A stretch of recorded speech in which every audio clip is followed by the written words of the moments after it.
हे सगळं काय चाललंय इथे?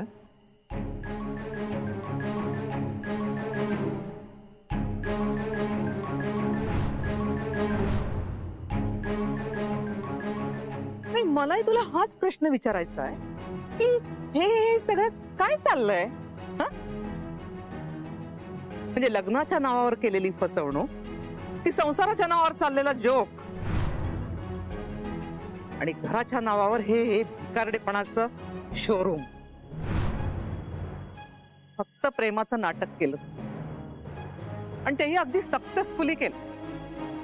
माझ्या मुलीला वेड लावलंस, तिच्याशी लग्न केलं. अरे एक नोकरी धड तुला टिकवता आली नाही. माझी मुलगी, हा संसार, हे लग्न, तिचं फ्युचर, तसं काय टिकवणार आहेस तू? सई, ए थांब, तिच्याशी बोलायचं नाही. जे काही बोलायचंय ना, माझ्याशी बोलायचं. आणि तसं करायची लाज वाटत असेल ना, तर वाटून घे.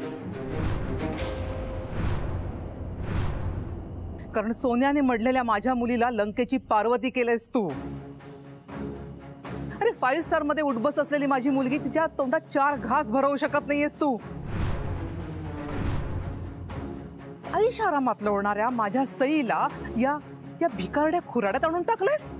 हे बघा, थांब, परत तुझा तो टिपिकल मिडल क्लास शहाणपणा मला शिकवू नकोस. अरे त्याचीच फळं भोगतीये माझी सई. तिला या सगळ्याची सवय नाहीये रे, पण केवळ तुझ्यासाठी हे सगळं सहन करतीये ती. तुला पैसे कमवता येत नाहीयेत ना, म्हणून रस्त्यावर उभं राहून फुलं बिलं विकतीये ती. तुला हे सगळं नवीन नसेलच, कारण तुमच्या घराला भिकेच्या डोळ्यांची सवयच आहे ना. पण आमच्या ओळखीच्या कुणी जर पाहिलं ना, तर लाज जाईल आमची. आणि म्हणून तू आता तुझं तोंड बंद ठेव आणि मी जे काही सांगतेय ना, ते नीट ऐक. झालं तेवढं खूप झालं, पण आता तिचे अजून हाल व्हायला नकोत, म्हणून मी आता एक डिसिजन घेतलाय. आमचं स्टेटस, आमची लाईफस्टाईल आणि आमच्या मुलीवर आमचं असलेलं प्रेम लक्षात घेऊन आम्ही आमच्या मुलीला आमच्या घरी घेऊन चाललोय.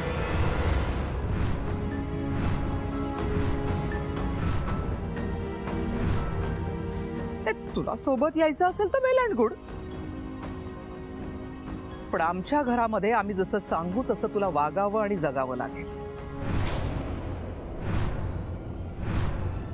आणि यायचंच नसेल ना तरी उत्तम, पण मग परत माझ्या मुलीच्या वाटेला जायचं नाही अजिबात. नाही, मला माहितीये तू तिथे येणारही नाहीस आणि तिचा नादही सोडणार नाहीस, म्हणून तुझी सध्याची अवस्था बघता तुला मी 3रा ऑप्शन देते. तू तुझी किंमत बघ.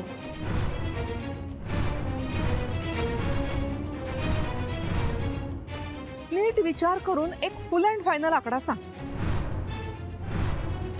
ज्याच्यामध्ये तू आयुष्यभर सुखी राहशील आणि तुझ्याशिवाय आम्ही.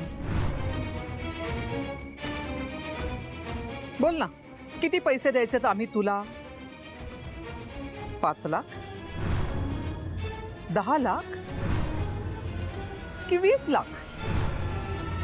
लाख नकोत, मिनिटं हवी आहेत तुमची, तीही फक्त 5. आत्तापर्यंत फक्त आणि फक्त सई तुमची मुलगी आहे आणि माझं तिच्यावर मनापासून प्रेम आहे, म्हणून सगळं ऐकतोय मी. पण म्हणून तुम्ही वाटेल ते बोलावं आणि मी वाटेल ते ऐकून घ्यावं असा त्याचा अर्थ होत नाही. एका गालावर मारलं तर दुसरा गाल पुढे करावा, हा संस्कार आहे माझ्यावर. पण दुसऱ्याही गालावर कुणी हात उगारला ना, तर तो हात मुळापासून उखडून टाकावा, हेही शिकवलंय माझ्या मामांनी मला. तुझे मामा तेच का की ज्यांनी तुला घराबाहेर हाकलून दिलं? हा, घरातून हाकललं नाहीये, आम्ही ताटमानेनं घर सोडलंय. स्वतःच्या हिमतीवर, स्वतःच्या पायावर उभं राहायला, स्वतःला सिद्ध करायला घरातून बाहेर पडलोय आम्ही, स्वतःच्या मर्जीने. आणि म्हणून हे झोपडं पकडलंय. झोपडं असेल पण ते आमच्या हक्काचं आहे. जसा तुमच्या हक्काचा तुमचा बंगला आहे ना, तसंच हा, आता त्या बंगल्या एवढी आलिशान नसेल आमची खोली, पण तुमच्याकडे जसं एक छप्पर, 4 भिंती आणि खाली एक जमीन आहे ना, तसंच आमच्याकडेही आहे. फरक असेल ना, तर तो फक्त तुमच्या नजरेतला. ही तीच नजर आहे जी सगळ्या गोष्टी फक्त स्क्वेअर फूट मध्ये मोजते. पण मन किती मोठं आहे, भावना किती खोल आहेत ना, हे कधी दिसत नाही तिला. ही तीच नजर जी प्रत्येक गोष्टींमध्ये प्राइस टॅग शोधते, पण माणसांची, त्याच्या भावनांची किंमत कधी दिसत नाही तिला.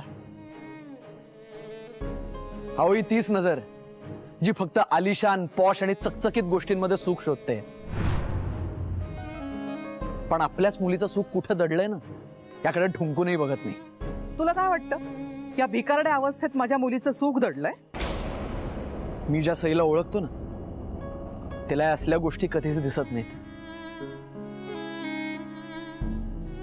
तिला ना प्रत्येक गोष्टीत पॉझिटिव्हिटी दिसते फक्त. आपण गरीब असलो तरी आपण किती श्रीमंत आहोत, ही परिस्थिती कितीही ब्लॅक अँड व्हाईट असली तरी किती कलरफुल आहे, आणि आपल्या हातात काहीही नसलं तरीही आपल्याकडे किती काय आहे, हे तिनेच बघायला शिकवलंय मला, माझ्या सईने.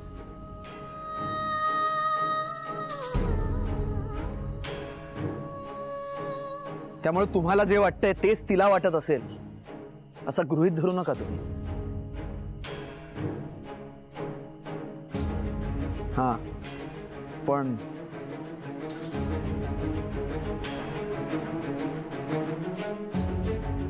पण तुमच्या येण्याने जर काही तिच्यात बदल झाला असेल, ही सिच्युएशन सडनली तिला बोचायला लागली आहे आणि ती पुन्हा एकदा तीच जुनी, फक्त एका श्रीमंत बापाची माजुरडी मुलगी झाली आहे, असं जर तुम्हाला वाटत असेल तर तिला खुशाल घेऊन जा तुमच्याबरोबर.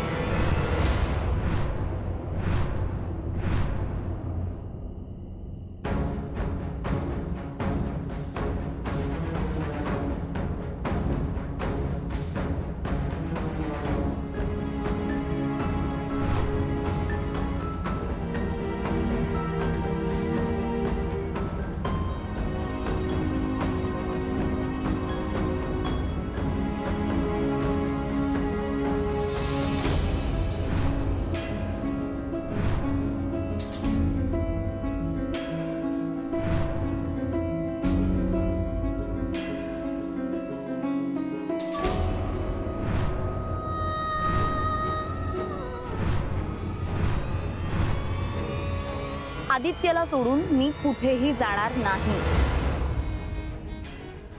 तुम्ही दोघे इथे आलात, मला बरं वाटलं,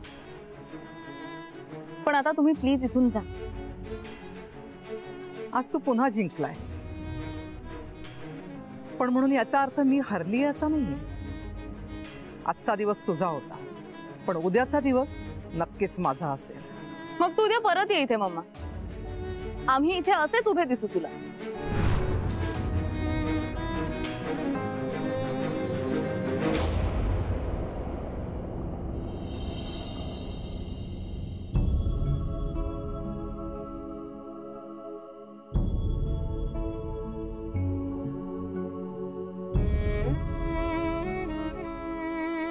काय ना की माझी बेटू इथे असली काय तिथे असली काय, फक्त ती हॅपी असली पाहिजे. तिला हॅपी ठेव, आणि काय लागलं ना तर मी आहे.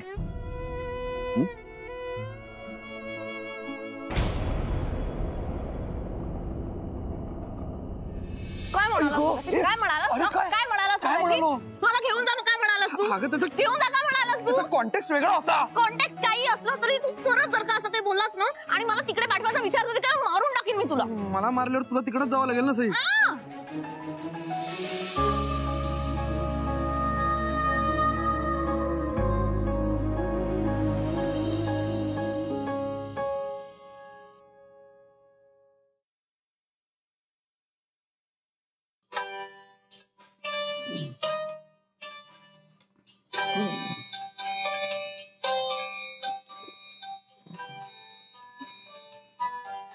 आधी अलार्म बंद कर.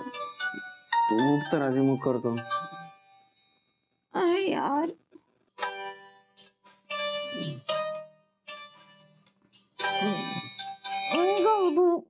उठ. आदर्श बायको नवऱ्याच्या आधी उठते. आदर्श नवरा बायकोला थोपटून झोपवतो. पण झोपायची वेळ नाही. उठ उठ. मग तू का झोपून राहिलास? तू उठ. आता मग पाणी भरायला उशीर होईल. तू उठ, नाही तर तुला ते बाथरूमच्या लाईन मध्ये उभं राहायला लागेल ना. तू उठ ना. कपडे कोण धुणार मग? उठली नाही तर नाश्ता कोण बनवणार? आपल्याकडे ना एखादा जिनी असायला पाहिजे होता. एकदा दिवा घासला की पाणी भरून तयार. दोनदा दिवा घासला की जेवण आणि नाश्ता एकदम रेडी. आणि मग असाच दिवा घासत राहिला ना की आपली लाईफ एकदम ऑसम होणार. त्याची फॅन्टसी एकदम ऑसम आहे. पण काय तुझा तो जिनी आणि त्याचा दिवा शोधण्यासाठी तरी आपल्याला आता उठायला. चल चल चल चल चल चल चल चल चल चल. विनय अशी मोठी मोठी स्वप्न बघायलाच नाही पाहिजे. काही जिनी बिनी काही भेटणार नाही आपल्याला. सगळी कामं आपल्याला स्वतःच करायला लागणार.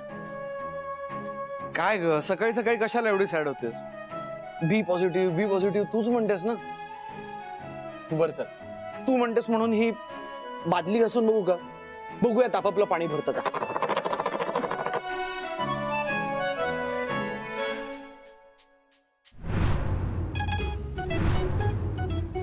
ए आधी हे बघ काय आहे.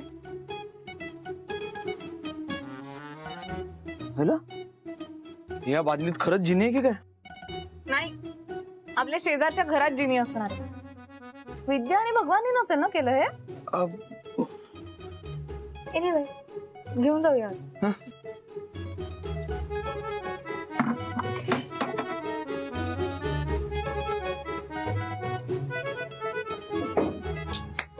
चला, एक मोठं काम झालं. तू आवरून घे, तोपर्यंत मी पोचिपो बनवते. काय ते? पोचिपो? फोडणीची पोळी. अरे एनिवे कालच्या पोळ्या उरल्या आहेत ना, तर मग आता नाश्त्यासाठी तेच होऊन जाईल.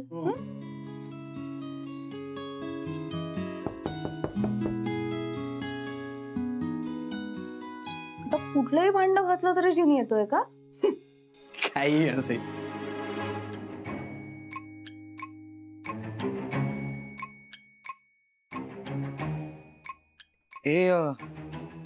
ए सई. काय रे? होय हो. आता हे विद्या आणि भगवानी नक्की पाठवलेलं नसणार.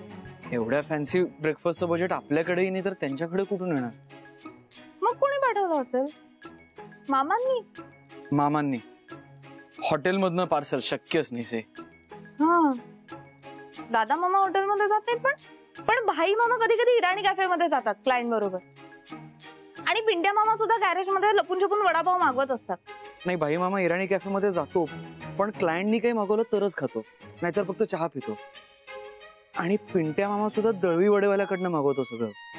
हे प्रकरण फारच महाग दिसतंय. पण इथला पत्ता फक्त त्यांच्याकडेच आहे. त्यांनी कोणाला सांगितलं नसेल ना? गुल्लू किंवा बंधू मामा, नाहीतर आप्पांनी नाही ना पाठवलं फिल्टर कडनं. बिल वरती नाव आहे का बघू?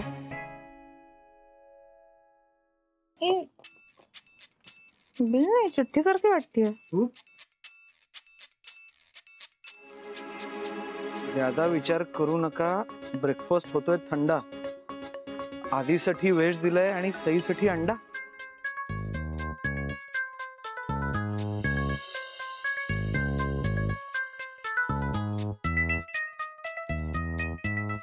आधी हा जो कोणी जिनी आहे ना, त्याला माझ्या टेस्ट बद्दल खूप चांगलं माहितीये. गेल्या कित्येक दिवसात मी अंडीच खाल्ली नव्हती यार. मला ना आता वेगळ्याच जिनीवर संशय यायला लागलाय. कोणत्या? तुझे डॅडू. डॅडू?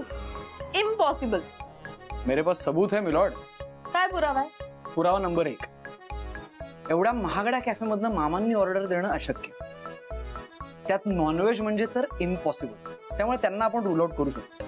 पॉइंट आहे. पुरावा नंबर 2, सकाळचा नाश्ता कुठून तरी ऑर्डर करण्यापेक्षा स्वतःच्याच हातनं काहीतरी छान बनवून पाठवू असा विचार गुल्लू मामीने केला असता. सो तिला सुद्धा आपण संशयित माणसांच्या लिस्ट मधनं काढू शकतो.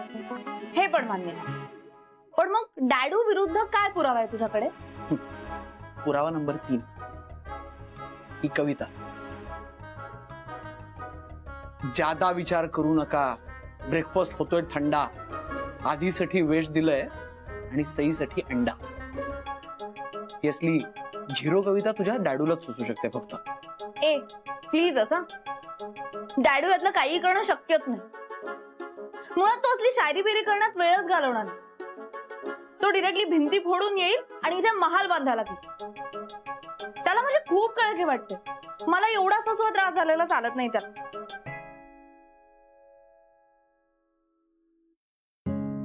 ए आधी सॉरी, मला तसं नव्हतं म्हणायचं. तुला सुद्धा खूप काळजी वाटते माझी, पण बाबाची काळजी वेगळी असते ना रे. नाही Sai, it's okay.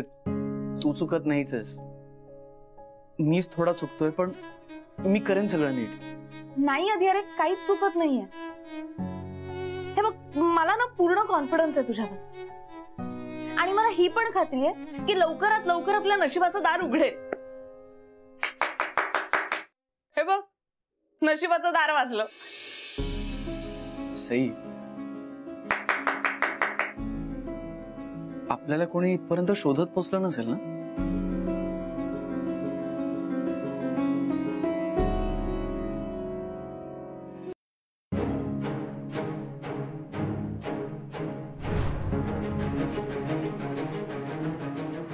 Sai,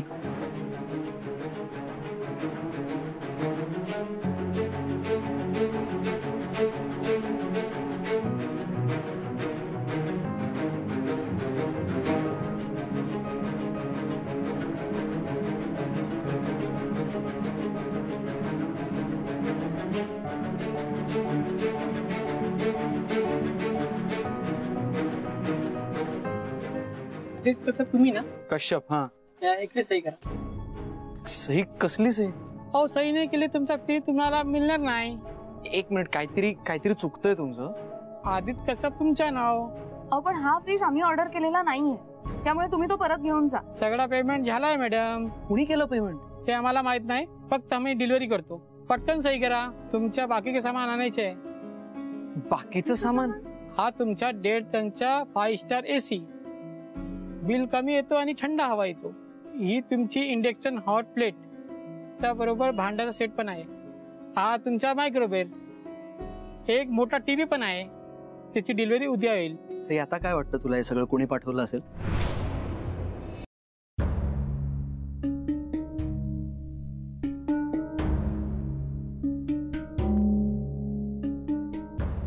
hello बेटू, गुड मॉर्निंग. बॅड मॉर्निंग डॅडू, very very very bad morning. काय झालं, तुझा दिवस खराब सुरू झालाय का? हे बघ, तू अजिबात टेन्शन घेऊ नकोस. फक्त एक 5-10 मिनिटं थांब, मग बघ तुझा दिवस कसा एकदम मस्त सुरू होतो. ते तुला सरप्राईज मिळणार आहे, एकदम सॉलिड सरप्राईज. म्हणजे हे सगळं सामान तूच पाठवलंयस ना? नाही, मी काहीच नाही पाठवलंय. मी तर फक्त तुला विशेष पाठवले आहेत, आणि ते पण तोंडाने. मी कुरिअरनी तर काहीच नाही पाठवलंय आणि ऑर्डर पण नाही दिली आहे. हो का? मग घे माझी शपथ. ए बेटू, ही चिटिंग आहे यार. चिटिंग तू करतोयस डॅडू. हा फ्रीज, AC, मायक्रोवेव्ह या सगळ्या गोष्टी का पाठवल्यास तू? यातली कुठलीही गोष्ट मी मागितली होती तुला? अरे बेटू, तू न मागता कितीतरी गोष्टी मी तुला दिल्यात ना आयुष्यात. तसंच आता दिलं, प्रेमाने दिलं यार. डॅडू यार. आणि तसंही मी तुझ्या लग्नात नव्हतो ना. म्हणजे आलो होतो, पण कसं ते तुला आठवतंय ना, म्हणून बापाकडनं हा आहेर समज ना. डॅडू तू. आणि हे बघ, त्या आदित्य रावांनी माझ्याकडनं डावरी बिवरी काय मागितली नाही की नाही, मग त्याला हुंडा दिला असं समज. मिस्टर शशिकांत बिराजदार, हुंडा देणं किंवा मागणं हा कायदेशीररित्या गुन्हा आहे, माहिती आहे ना तुम्हाला? अहो मी फक्त जोक करत होतो. पण मला नाही आवडलं. आणि असं न विचारता आमच्यावर उपकार केलेलेही नाही आवडले. तुम्ही ना मिसअंडरस्टँडिंग करताय हो. म्हणजे डॅडू ऐक, तू आत्ताच्या आत्ता ह्या सगळ्या गोष्टी परत घेऊन जा. त्या माणसांना सांग हे सगळं परत घेऊन जायला. अरे पण डॅडू ओके ओके सांगतो परत घेऊन जायला. काका, आणि प्लीज असं परत पाठवू नका. ओके बाबा, नाही पाठवणार. बस